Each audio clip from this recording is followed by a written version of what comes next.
বড় ইঞ্জিনিয়ার হবেন এবং সেখান থেকে উনি জয়েন্ট এন্ট্রান্স মেন্স ক্র্যাক করে ইঞ্জিনিয়ার হন এবং সেন্ট্রাল গভর্নমেন্ট সার্ভিস জব পান, রাইট? উনি একজন ইলেকট্রিক্যাল ইঞ্জিনিয়ার।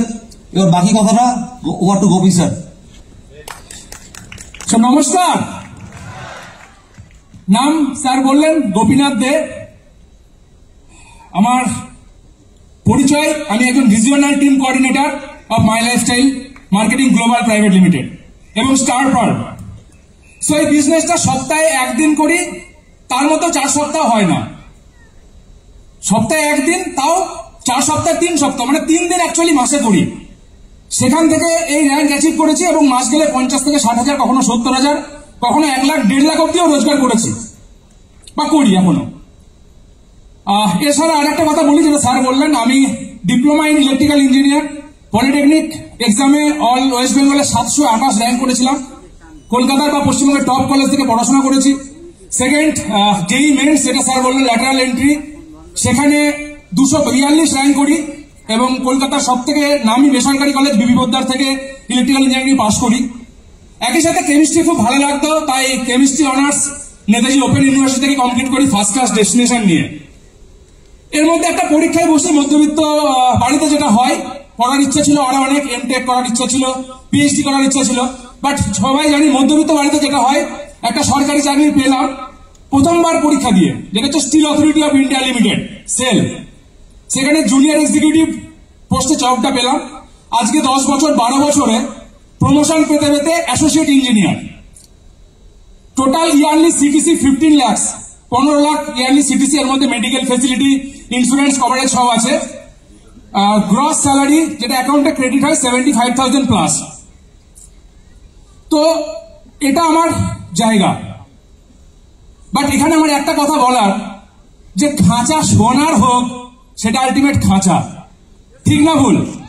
पिंजरा अगर सोने का है तो फिर वो पिंजरा ही है। पिंजरा अगर सोने का है तो फिर वो पिंजरा ही है। भले खाने के लिए चाना मिल जाए, रहने के लिए छत मिल जाए, लेकिन उड़ने के लिए आसमान नहीं मिलता। তাই 10 বছর ধরে মাই লাইফস্টাইলটা পার্ট টাইম করে এটা বুঝেছি, এখান থেকে হয়তো আরো 5 বছরে 10 বছরে আইটিসি হয়ে যাব, কিন্তু জীবনে ডায়মন্ড হতে পারবো না। আর আমার টিমের প্রতি আমি বিশ্বাসযোগ্যতা রাখতে পারবো না, কারণ আমি তাকে বলছি ফুল দমে কাজ করো, আর আমি সোম থেকে শনি ফুল দমে অফিস করছি, ঠিক না ভুল? তো সেই রকম একটা জায়গাতে আমি ডিসিশনটা নিলাম। I decide to quit my job and do only my lifestyle business. এবং যেহেতু এটা একটা খুব চাপের জায়গা, তাই এটা একটা প্রসেস লাগে। তো প্রসেসটা স্যার আই অলরেডি স্টার্টেড, যেটা লিভ উইদাউট পে যেতে হয়, সেই প্রসেসটা already started and I decide to do only my lifestyle. কারণটা দুটো আমি বলি। সরকারি এত পড়াশোনা করার পরে, সরকারি জব পাওয়ার পরেও কিন্তু বসে বসে মাইনে দেয় না। 8 ঘন্টা আপনাকে কাজ করতে হয় এবং কখনো সেটা আপনার পছন্দের কাজ নাও হতে পারে। বাট মাই লাইফস্টাইলে আপনাদের নিজেদের পছন্দ মতো কাজ, মানুষের ভালো করা, প্ল্যান শেয়ার করা, প্রোডাক্ট শেয়ার করা, মানুষকে ইনকামের রাস্তায় নিয়ে আসা, সবসময় ভালো লাগে যে কাজটা। বাট জবে কিন্তু এই জায়গা নেই। আজ বৃষ্টি হোক, ঝড় হোক, যাই হোক, বাড়িতে স্ত্রী অসুস্থ থাক, তাও আপনাকে জবে যেতেই হবে, সেখানে আপনার কাজটা কেউ করে দেবে না।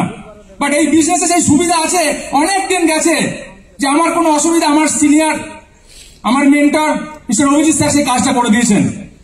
ধন্যবাদ দিতে গেলে অনেককে ধন্যবাদ দিতে হয়, বাট ধন্যবাদ দেওয়ার জায়গা নয়। বাট সবসময় যে মানুষটা পাশে থাকেন, one and only Suranjan sir, তাকে আমার শতকোটি প্রণাম। এন্টার গোল্ডেন সলিউশনের সমস্ত এনটিসি এবং সিনিয়রের মতো পাশে থাকেন, সবসময় আমাদের মানে সবসময় ভালোবাসা দেন, সবসময় সাহায্য করেন, তাদেরকে অনেক ধন্যবাদ। সে একটাই কথা বলবো, যে বন্ধু যখন কাজ করতেই হবে, তাহলে নিজের পছন্দ মতো কাজ করা হলো, ঠিক কি ভুল? আর সরকারি চাকরির যদি সিকিউরিটি থাকে, তাহলে মাই লাইফস্টাইলের থেকে বড় সিকিউরিটি কেউ নেই, কারণ এখানে আমার আন্ডারে হাজার হাজার মানুষ মালিকের মতো কাজ করবে। বর্তমানে 100 করে, এরপর হাজার হাজার মানুষ মালিকের মতো কাজ করবে। তাই আজ থেকে 25 বছর পরে, 30 বছর পরে 50,000 টাকা পেনশনের সিকিউরিটি থেকে আমার মনে হয়েছে 5 বছর কাজ করে সপ্তাহে 2,10,000 টাকার সিকিউরিটি ফ্যামিলিকে দেওয়াটা ঠিক হবে, ঠিক না ভুল? তাই পরিশেষে এই ডিসিশনটা আমি নিয়েছি। আমি জানি গোল্ডেন সলিউশনে সবাই আমার পাশে আছেন আর ভগবান আছেন। আর সব থেকে বড় কথা, যদি এই রাস্তায় অতটা সফল নাও হতে পারি, তবু জীবনটা তো আনন্দের সাথে বাঁচতে পারবো। আর যে কাজে আনন্দ আছে সে কাজে সফলতা তো আসেই। তাই এই ভয়টাকে জয় করতে হবে। আর লাস্ট কথা বলবো, মন কি जीते जीत है, मन की हारे हार।